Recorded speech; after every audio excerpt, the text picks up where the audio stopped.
pinapalabas ngayon, tingnan 'to, ng mainstream media, okay, ng mga bataan, mga kawatan, mga trolls ng PCO na nag-sorry si MJ at si Crisette dahil sila ay nagsusulat o nagpo-post ng kanilang opinyon as fake news. Hindi po gano'n ang konteksto ng hearing na napanood ko. Kung kayo'y nakanood ng hearing nung part na 'yon, pilit na binibilang, I think, si Abante na, "Oh, Your Honor," parang sabi niya, "I would like to," parang sinasabi niya, "I would like to emphasize or, put on record na 3 beses na nag-sorry si Crisette, si MJ 2 beses, 3 beses." Nililista nila. Ito'y mga palangga, okey, mga kababayan, ito ay panghaharas. Kasi, dun sa part ni MJ muna, ito lang yung mga naalala ko, may mga nilista tayo dito para mapag-usapan natin. Nasabi nung is it I think Abante or Paduano, ay sino ba nagsabi nun, na sinasabi na, "Okay, kapag hindi ka nag-sorry," something like that, "I will cite you in contempt." Anong ibig sabihin nun? Kapag hindi ka nag-sorry, ikukulong kita. Kanina nga no, nasa harassment, yes, Andrea. Nagsasalita si Crisette, sasapawan ng buwaka ng inang asidre. Tapos sasabihin nitong si Pimentel na, "Oh, you have to respect the decorum." Sila nga hindi nagrerespeto ng decorum. 'Pag sumasagot si Crisette, sasapawan ng buwaka ng ina. Nasaan ang fairness? Yan ang dapat sa inyo. Hindi ako makasigaw palangga eh. So, ganyan na lang muna. Okay? Ayos yun. Okay? Now, nanggigigil ako, mga kababayan. Nanggigigil. Alam mo, dito kami, nanonood kami ng mga kasama ko.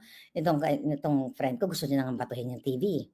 Dito kay Abante, kinukulit niya si Crisette, kasi nag-post si Crisette about doon sa na may mga pulis daw, kasi according to Crisette, yun ay kanyang, ang tawag ito, yung mga informasyon na nakuha niya ay base sa sentimiento ng general public based dun sa mga lumalabas na mga kapulisan na talagang nagre-resign na.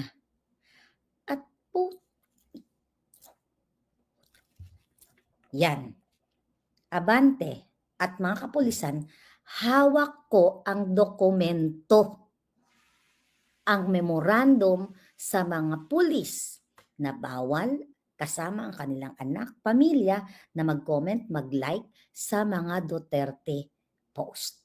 Meaning, totoo ang sinabi ni Crisette based dun sa mga pulis kasi may nagsalita na. Hindi lang isa. Ang tinatanong ni Abante, nasaan yung, is it the word is massive o karamihan? Yun ba ang term na ginamit ni Crisette na according, may, yung parang ang konteksto na mayroon na daw na mga pulis na nagre-resign, ganito, ganyan, ganyan.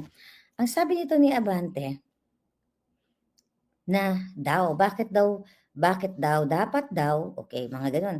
Bakit daw, puro daw, ito daw ay, mahirap daw na naririnig lang sa social media na ganyan ay ibabalita na o sasabihin na. Ngayon, mga kababayan,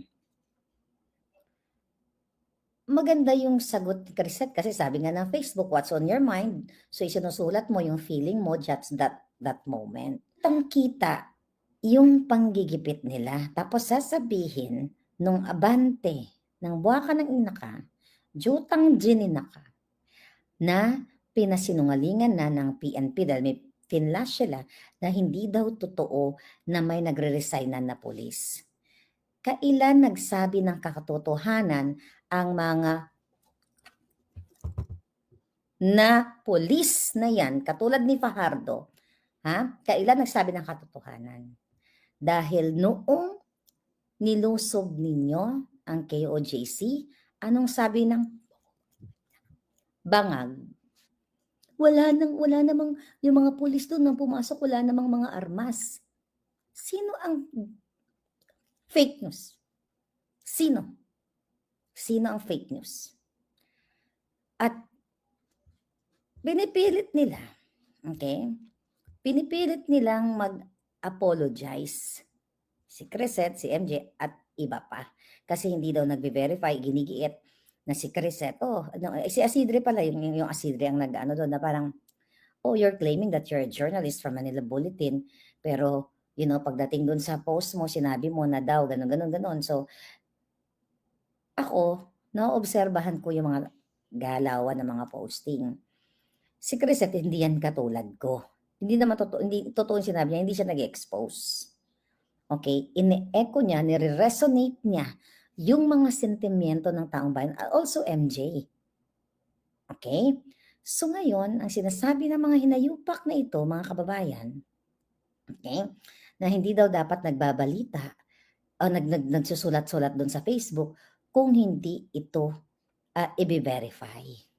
Tama ang sinabi ni Crisette na yung journalistic, yung as a journalist kasi nagwo-work siya sa Manila Bulletin, doon lang sa dyaryo, objective siya doon. Pagdating doon sa dyaryong sinusulatan niya. Pagdating sa kanyang personal, which is opinion, feelings towards kung ano nangyari sa gobyerno, di ba? Opinion niya yon. So yan po ngayon ang gustong pigilan ng mga congressman at mga bangag. Utos lahat to ni Satanas. Ang takutin kayong lahat na hindi na mag-post dahil ang panakot nila, iko-contempt kayo. Sina-challenge kita, kayong lahat, dyan sa try-idor.com. Pasisinungalingan ko yung finlash ninyong post ng PNP, even ng AFP, di ba?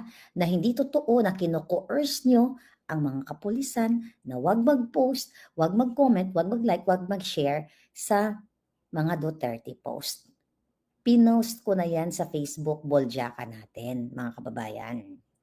At yan ay original na document na nag-leak. Nilileak sa atin ng puting ahas na actually, naka-blurred lang tayo. Hindi lang yan nagsimula ngayon. Even nung January 2024, nung kick-off ng mga bangag, kick-off party, nalala niyo yun? Nag-party, nagkaroon ng maisog rally sa Davao. Then nag-kick-off party sila bangag. Doon nila binigay yung mga ayuda para dumami yung tao.